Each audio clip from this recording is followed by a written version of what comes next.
Nos Caminhos da Bíblia, com Frei Gilberto Teixeira. Boa nova em nossa vida, Jesus semeou.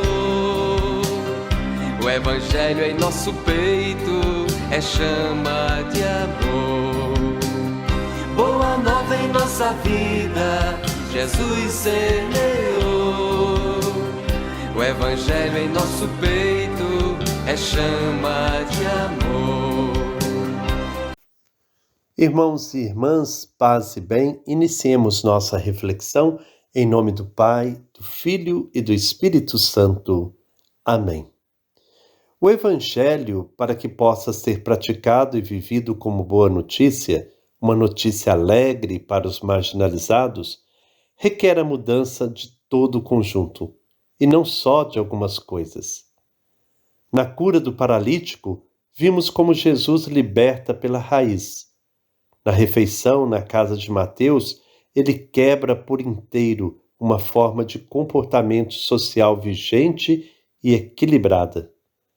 Agora ele coloca em questão uma lei considerada fundamental na estrutura de sua sociedade, a observância do sábado. Retomemos então nossa caminhada no seguimento de Jesus através de uma plantação de trigo.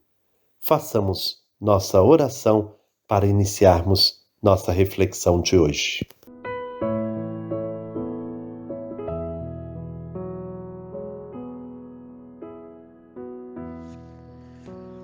Ó Deus de bondade e compaixão, dai-nos o vosso espírito de sabedoria e entendimento, para que saibamos acolher vossa palavra anunciada no Evangelho segundo Marcos.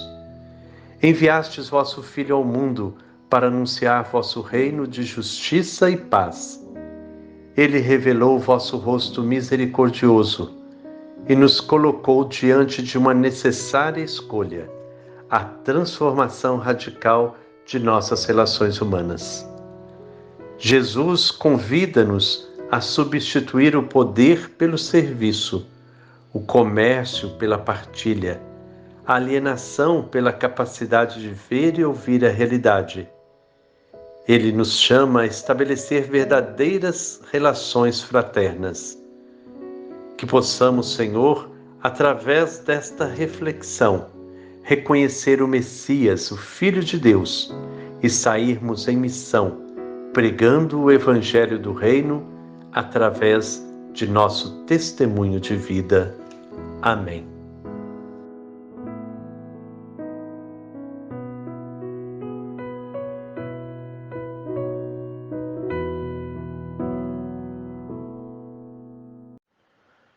Hoje, a palavra de Deus que ilumina a nossa reflexão está no capítulo 2 do Evangelho de Marcos, nos versículos 23 a 28.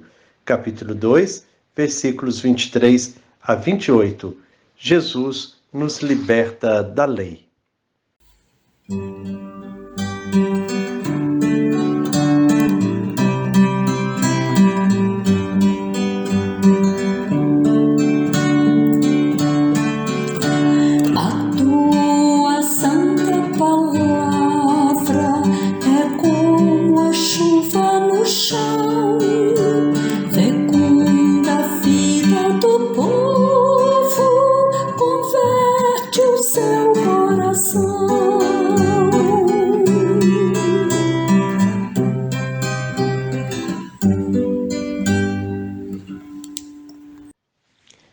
Anúncio da Boa Nova de Jesus Cristo, segundo São Marcos. Glória a vós, Senhor. No dia de sábado, Jesus estava passando por uns campos de trigo. Os discípulos iam abrindo o caminho e arrancando as espigas. Então, os fariseus perguntaram a Jesus: Vê, por que os teus discípulos estão fazendo o que não é permitido em dia de sábado? Jesus perguntou aos fariseus: Vocês nunca leram o que Davi e os seus companheiros fizeram quando estavam passando necessidade e sentindo fome? Davi entrou na casa de Deus no tempo em que Abiatar era sumo sacerdote, comeu dos pães oferecidos a Deus e os deu também para os seus companheiros. No entanto, só os sacerdotes podem comer desses pães. E Jesus acrescentou: o sábado foi feito para servir ao homem, e não o homem para servir ao sábado. Portanto, o Filho do Homem é Senhor até mesmo do sábado. Palavra da salvação. Glória a vós, Senhor. É sábado. Andando junto à plantação de trigo, os discípulos arrancam espigas para comer, pois estão com fome. Nós também gostaríamos de apanhar algumas. Não fazemos, talvez, porque a roça não nos pertence e ficamos com escrúpulo de roubar algumas espigas. Afinal, é propriedade alheia. Os fariseus intrusos até isso estão observando. A objeção deles, porém, não é a nossa. Vê, por que os teus discípulos estão fazendo o que não é permitido em dia de sábado? Notemos que a crítica é sobre o que os discípulos estão fazendo. É sempre assim. A prática é que incomoda. Por que Jesus come com os pecadores? Por que os discípulos não jejuam? Por que colhem espigas em dia de sábado? Por que Jesus cura em dia de sábado? Afinal, qual é o problema em colher espigas no sábado? O sábado era uma das observâncias mais importantes do judaísmo, pois identificava os judeus e os distinguia dos pagãos, tornando-se um sinal de autêntico judaísmo. A violação do sábado era motivo até para a pena de morte. Os doutores da lei enumeravam 39 trabalhos que não podiam ser feitos no sábado, inclusive preparar alimentos para comer. Os fariseus acusam os discípulos de estar violando o sábado nesse item. Esfregar espigas para debulhar era considerado como preparação de alimentos.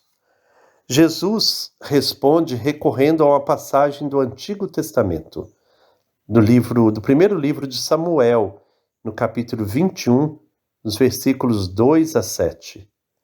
Se Davi e seus companheiros, por estarem famintos, puderam comer os pães sagrados reservados aos sacerdotes, assim também os seus discípulos, estando com fome, podem debulhar espigas do trigo para comer.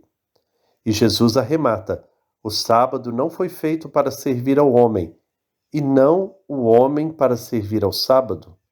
Para Jesus, portanto, nenhuma lei, por mais sagrada que seja, é chave absoluta de conduta. Toda e qualquer lei deve estar a serviço do homem e não vice-versa. Aquilo que nos parecia uma acusação sobre detalhes da lei serve para Jesus negar a concepção dos fariseus sobre uma lei sagrada, o homem feito para observar o sábado. Para afirmar outra lei sagrada, o sábado foi feito para estar a serviço do homem. O novo trazido por Jesus contém uma lei que desmonta a lei preservada pelo velho. Todo o projeto de Deus é em favor do homem. No caso concreto das espigas, Jesus ensina que nenhuma lei pode impedir que a pessoa faminta encontre meios para se alimentar.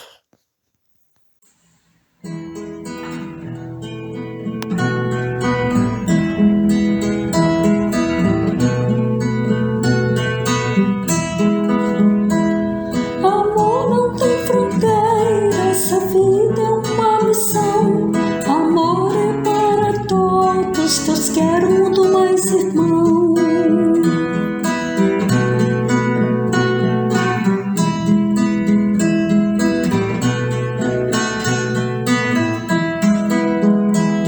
Amor não tem fronteira, essa vida é uma missão.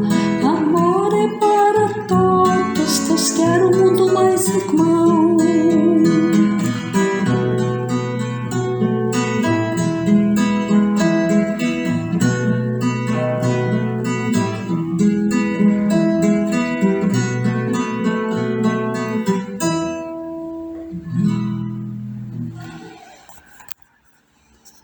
O sábado foi feito por causa do homem e não o homem por causa do sábado.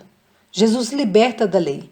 O que ele quer dizer é que a lei deve estar a serviço da vida e não a vida a serviço da lei. Caso contrário, ela perde o seu sentido. Para Jesus, a vida vem sempre em primeiro lugar. Isso nos leva a pensar e questionar nos dias de hoje leis e normas religiosas que são usadas de formas fundamentalistas para excluir e condenar as pessoas. Quantas leis e decretos nas instâncias públicas valem para quem tem dinheiro, mas não funcionam para quem é pobre? Leis elaboradas para manter privilégios de alguns em detrimento da exclusão de outros. Leis para beneficiar os ricos e empobrecer ainda mais os pobres. Leis criadas para negar e roubar direitos já conquistados. É Jesus quem diz que a lei deve estar a serviço da vida. Se temos dúvidas, basta olhar para o Evangelho. Jesus aponta o caminho.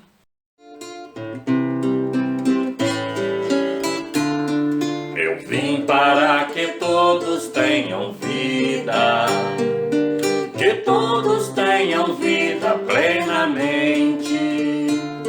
Eu vim para que todos tenham vida, que todos tenham vida plenamente. Chegamos assim ao final da nossa reflexão de hoje. Que nós possamos compreender isso sempre. Nenhuma lei pode estar acima da dignidade humana. Toda lei tem que estar a serviço da vida, a serviço da justiça e da paz. Rezemos por todos os legisladores do nosso país, nossos vereadores, deputados, senadores. Rezemos por todos os juízes, para que a justiça seja de fato servidora. Uma justiça que defenda a vida, uma justiça que seja de fato construtora da fraternidade, que a lei esteja sempre, sempre a serviço da vida. Que o Senhor nos abençoe, em nome do Pai, do Filho e do Espírito Santo. Amém. Paz e bem. Todo grito por justiça que sobe do chão é clamor e profecia que Deus pronuncia para a conversão, que Deus pronuncia para a conversão. Boa nova em nossa vida, Jesus semeou. O Evangelho em nosso peito é chama de amor.